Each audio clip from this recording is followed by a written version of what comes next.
Hello दोस्तों, good morning. आज के अपन इस वीडियो में चर्चा करेंगे CITS के जो डॉक्यूमेंट्स वेरिफिकेशन है उनके बारे में। तो सबसे पहले तो आपकी जो फर्स्ट काउंसलिंग थी वो 15 जून से 18 जून तक आपकी काउंसलिंग हो चुकी है और उसका जो फर्स्ट काउंसलिंग का परिणाम था, जो कॉलेज अलॉट हुई है, वो 19 तारीख को उसका परिणाम भी आ गया है। और अब है आपकी अगली स्टेप डॉक्यूमेंट्स वेरिफिकेशन की, वो है 22 तारीख से 25 तारीख आपके डॉक्यूमेंट्स वेरिफिकेशन होंगे। आप 4 दिन के अंदर कभी भी जाके अपने डॉक्यूमेंट्स वेरिफिकेशन करवा सकते हो। अब ये जो कॉलेज अलॉट हुई है, तो ये आपको इस फर्स्ट काउंसलिंग में 4 दिन के अंदर डॉक्यूमेंट्स वेरिफिकेशन करवाना होंगे, तभी ये आपकी ये जो सीट है वो कंफर्म मानी जाएगी। नहीं अन्यथा आप सेकंड काउंसलिंग में DV करवाने जाओगे तो वहां आपकी जो सीट है वो कैंसिल हो जाएगी 4 दिन के बाद, यदि डॉक्यूमेंट्स वेरिफिकेशन नहीं करवाया है तो।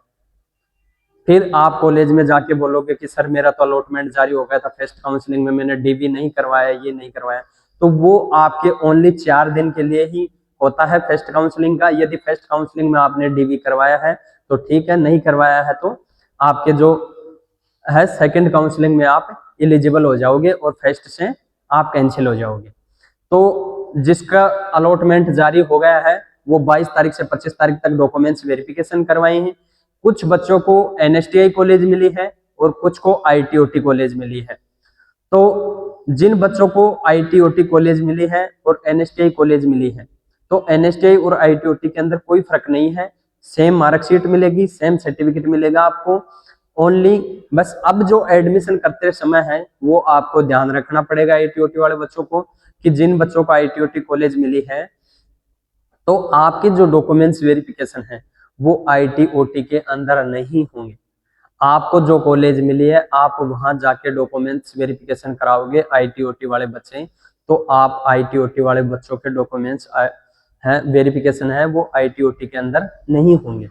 तो आपके पास जो नजदीकी NSTI कॉलेज है, भले ही वो महिला NSTI कॉलेज हो चाहे दोनों महिला पुरुष दोनों की हो, उस NSTI अंदर कोई किसी भी NSTI के अंदर आप डॉक्यूमेंट्स वेरिफिकेशन करवा सकते हो जो अपने पास लगती है NSTI कॉलेज। उसके अंदर ITOT के और NSTI के, वो प्राइवेट वाले बच्चे भी ध्यान दें कि प्राइवेट वाले बच्चों को भी सरकारी NSTI के अंदर ही आपके डॉक्यूमेंट्स वेरिफिकेशन होंगे। तो अब अपन इस वीडियो के अंदर चर्चा करेंगे कि आपको कौन कौन से डॉक्यूमेंट्स लेके जाने हैं वहां डॉक्यूमेंट्स वेरिफिकेशन करवाने के लिए। तो मैं आपको एक एक डॉक्यूमेंट्स बताऊंगा, उनका प्रिंट आउट और ओरिजिनल डॉक्यूमेंट्स भी होना चाहिए और प्रिंट आउट भी होना चाहिए, एक एक की फोटो कॉपी होनी चाहिए उनकी सबकी। तो एक नंबर पे तो आपको लेके जाना है जो आपने फॉर्म अप्लाई किया था इंट्रेंस एग्जाम के लिए, तो उस टाइम आपने जो भी डिटेल वगैरह डॉक्यूमेंट्स वगैरह अपलोड किए थे उनका जो एक फॉर्म प्रिंट आउट है, तो वो उस टाइम प्रिंट आउट दे देते हैं। तो आप यदि ई मित्र से फॉर्म अप्लाई किया था तो उस टाइम आपको प्रिंट आउट मिल गया था, एक तो वो प्रिंट आउट। यदि किसी कुछ बच्चे हैं कि वो अपने फॉर्म खुद ही अप्लाई करते हैं, तो उन बच्चों के लिए है कि आपको घबराने की आवश्यकता नहीं है। आपकी जो प्रोफाइल है, आपके जो रजिस्ट्रेशन नंबर और पासवर्ड है, वहां लॉगिन की करके और अपना जो फॉर्म का प्रिंट आउट है वो आप डाउनलोड करके और प्रिंट आउट निकाल सकते हो। अपनी प्रोफाइल खोलोगे तो वहां आपका क्वालिफिकेशन डिटेल, पर्सनल डिटेल जो भी है वो सारी वहां मिल जाएंगी और उसका प्रिंट आउट डाउनलोड करके आप अपने डॉक्यूमेंट्सों के साथ लगा सकते हो।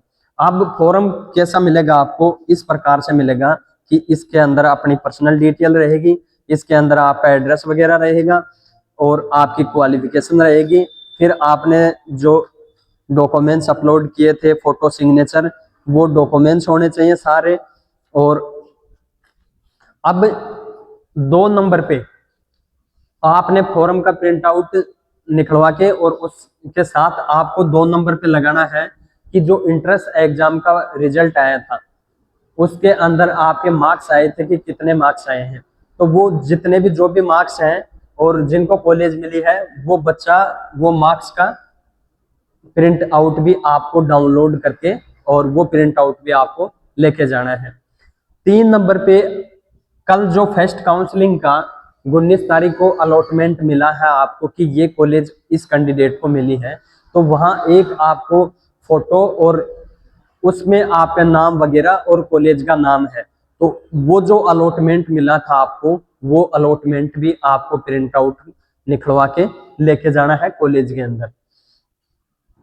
4 नंबर पे है आपकी 10वीं की अंक तालिका। जो आपने फॉर्म अप्लाई करते समय 10वीं की जो अंक तालिका है उसको अपलोड करवाए थे, तो वो ओरिजिनल भी होनी चाहिए और उसकी एक फोटोकॉपी भी होनी चाहिए। 5 नंबर पे है कि जिन बच्चों ने 12वीं अंक तालिका भी लगाई थी, तो वो 12वीं की अंक तालिका भी लेके जाएं। फॉर्म के समय आपने 12वीं की अंक तालिका लगाई थी, तो 12वीं की अंक तालिका भी लेके जाएं। 6 नंबर पे है आपका डॉक्यूमेंट्स कि आईटीआई का एक सर्टिफिकेट होता है और एक मार्कशीट होती है, तो सर्टिफिकेट भी लेके जाना है, उनकी फोटोकॉपी एक एक दोनों की और ओरिजिनल सर्टिफिकेट और मार्कशीट के एक एक फोटोकॉपी और ओरिजिनल होने चाहिए। अब कुछ बच्चे हैं वो तो आईटीआई से कर रहे हैं और कुछ बच्चे डिप्लोमा से डायरेक्ट सीआईटीएस करते हैं और कुछ डिग्री से डायरेक्ट सीआईटीएस करते हैं। उनके लिए है कि यदि आपके पास आईटीआई की मार्कशीट और सर्टिफिकेट नहीं है तो वो अपना डिप्लोमा लेके जा सकते हैं। जो डिप्लोमा से सीआईटीएस कर रहे हैं डायरेक्ट, तो वो डिप्लोमा का सर्टिफिकेट आप लेके जाएं। और कुछ डिग्री से कर रहे हैं जो जैसे बीटेक हो गई, तो बीटेक वाले बच्चे हैं तो वो अपनी डिग्री लेके जाएं जिसके पास आईटीआई का सर्टिफिकेट नहीं है तो। और 9 नंबर पे है ओबीसी वाले कैंडिडेटों के लिए जाति प्रमाण पत्र, और जो ईडब्ल्यूएस के अंदर आते हैं उनको ईडब्ल्यूएस सर्टिफिकेट लेके जाना है। और 10 नंबर पे आपको लेके जाना है आधार कार्ड। आपके जो आधार कार्ड है वो ओरिजिनल भी होना चाहिए और उसकी फोटोकॉपी भी होनी चाहिए। और अब एक इम्पोर्टेंट बात यह है कि कुछ कॉलेजों के अंदर कुछ डॉक्यूमेंट्स है वो लेते हैं और कुछ के अंदर नहीं लेते हैं। तो आप सभी बच्चे ध्यान में रखें कि एक जो आपने काउंसलिंग करते समय 1000 रुपए की फीस पेमेंट की थी, तो उसका स्लिप भी आप प्रिंट आउट निकलवा के और इसके डॉक्यूमेंट्सों के साथ लेके जानी है। और अब कुछ बच्चों का यह है कि जो अपियर के अंदर सीआईटीएस की एडमिशन ले रहे हैं, जिनकी अभी आईटीआई की एग्जाम नहीं हुई है और अपियर में फॉर्म लगाए थे, उन बच्चों के लिए है कि उनके पास ये फॉर्म प्रिंट आउट मिलेगा, ये परिणाम मिलेगा, अलॉटमेंट स्लिप मिलेगी और 10वीं की मार्कशीट मिलेगी, 12th की मार्कशीट मिलेगी। और उनके पास ये जो आईटीआई का सर्टिफिकेट और मार्कशीट है वो उनकी अभी नहीं आई है। तो उन बच्चों के लिए एक सूचना है कि वो अपनी कॉलेज के अंदर एक लेटर पैड के ऊपर लिख के देते हैं, तो वो अपनी कॉलेज में जाओगे तो वहां आप सीआईटीएस एडमिशन के लिए वो लिख के दे देंगे कि इनका अभी परिणाम बाकी है और इनकी जो सीआईटीएस की जो मार्कशीट आएगी वो उस टाइम आपको जमा करवा देंगे। तो वो आप अपनी कॉलेज से लिखवा के लेके जाएं, जो आईटीआई वाले कैंडिडेट जो अपियर में हैं वो कैंडिडेट।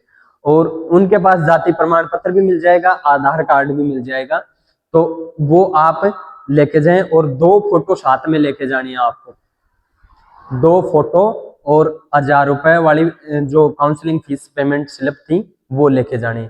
अब मैं आपको ये जो डॉक्यूमेंट्स हैं इंपॉर्टेंट, ये इनके बारे में बता दिया है। और अब कुछ बच्चों के डाउट ये भी है कि सर मेरे पास जो मेडिकल सर्टिफिकेट है वो नहीं है। तो जिन बच्चों के पास मेडिकल सर्टिफिकेट नहीं है तो उसमें घबराने की कोई आवश्यकता नहीं है। जिसके पास है तो वो आप ले जा सकते हो, और जिसके पास नहीं है तो आप अपनी कॉलेज के अंदर एडमिशन करवाओगे तो उस टाइम आप जमा करवा देना। अभी डॉक्यूमेंट्स वेरिफिकेशन में कोई आवश्यकता नहीं है कि मेडिकल सर्टिफिकेट ही चाहिए। तो आप उसके बाद भी आप फाइनल एडमिशन करवाओगे, फीस पेमेंट करोगे, उस टाइम आप अपना जो मेडिकल सर्टिफिकेट है वो उस टाइम जमा करवा सकते हो। और ये जो डॉक्यूमेंट्स हैं जो अपेयर वाले बच्चे हैं उनके बारे में भी मैंने बता दिया है। जो डिग्री डिप्लोमा और आईटीआई कैंडिडेट हैं जिनकी आईटीआई कंप्लीट हो चुकी है, जिसका डिप्लोमा है, डिग्री है, उन बच्चों को भी मैं बता दिया है। तो अब ये जो डॉक्यूमेंट्स है ये आपको लेके जाने हैं, सीरियल नंबर से आपको लगा के, और सभी का एक एक प्रिंट आउट और एक एक ओरिजिनल, प्रिंट आउट और ओरिजिनल दोनों लेके जाने हैं। धन्यवाद।